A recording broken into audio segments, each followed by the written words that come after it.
Afternoon. Welcome to Carol's Books and Storytime. A few years ago, when I was travelling around the world, I used to write a letter to my daughter every day, but that letter was contained in a book. And when I'd finished the book, I would send her this book completely full of letters. And this is one of the letters I sent her after visiting St. Helena Island, Australia's Alcatraz. Dearest Sam, I had such an exciting day today. Auntie Jean and Derek and I woke up early, and after a hurried breakfast we drove down to Manly Yacht Club to meet up with other people. We were going back in time to visit St. Helena's Island, Australia's answer to Alcatraz. We soon saw the convict ship, the Cat o' Nine Tails, which was manned by the captain and two trusted prisoners, numbers 69 and 56, also the governor's daughter Molly. It took about 40 minutes to make the crossing across the very blue, calm sea. The Cat o' Nine Tails berthed alongside what seemed to be half a mile of jetty. The prison buildings are all in ruins now, with the exception of the governor's house. Number 69 prisoner, in his white prison clothes, showed us around and told us the history of the place. By now, you've probably guessed that the guides were actors dressed to play the part. Number 69 told us that when the prisoners arrived on the island, they were marched two abreast, a mile at least, up to the main prison stockade. There they had all their own clothes taken away from them and had to stand naked in a straight line with their clothes in a bundle, which was taken away from them and put into storage in the roof of the administration building, where it gradually rotted. When the prisoners left the island, they were given back the bundle of rotten, stinking clothes. The prisoners were then issued with two sets of prison clothes with their number on it. Each set was worn for a week before it was taken away to be washed. You can imagine the smell. The prison authorities were very cruel and thought up vicious and cruel punishments for the slightest offences.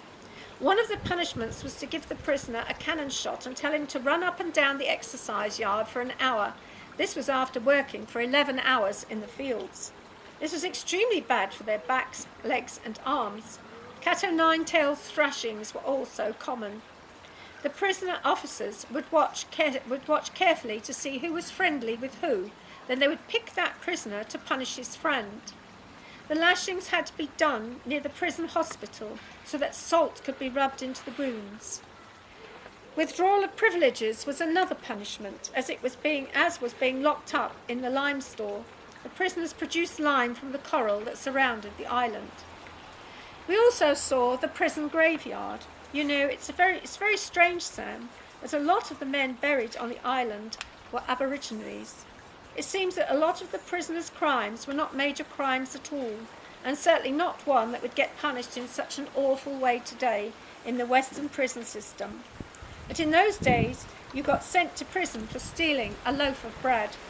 Did you know the poor prisoners couldn't even go into the water safely because the wardens made sure that sharks knew there was food to be had?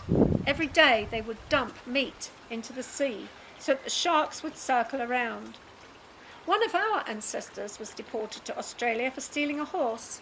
She was so desperate to meet up with the man she loved. Anyway, that's beside the point. This experience of the prison island got me thinking about how cruel man is to man, and people who think they are beneath them. I wondered what made people act like this towards others.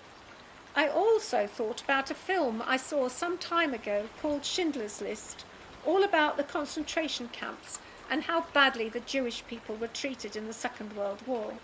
What makes people like this? What makes them tick? This isn't something that's confined to history. It goes on even today.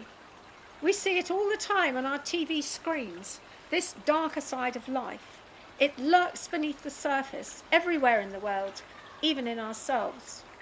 Do you know, Sam, JC said we should love our neighbour as much as we love ourselves. That means treating them properly, as we would like to be treated. That is loving them and doing things for them in the name of brother or sister love. JC loved us so much that he gave his life for us. He endured the stripping off of his clothes, the beating with the cat o' nine tails, the mocking, the spitting, the death on the cross. Why did he do this? He was innocent. He did it for you, son, and he did it for me, because he loved us so much as he loved himself.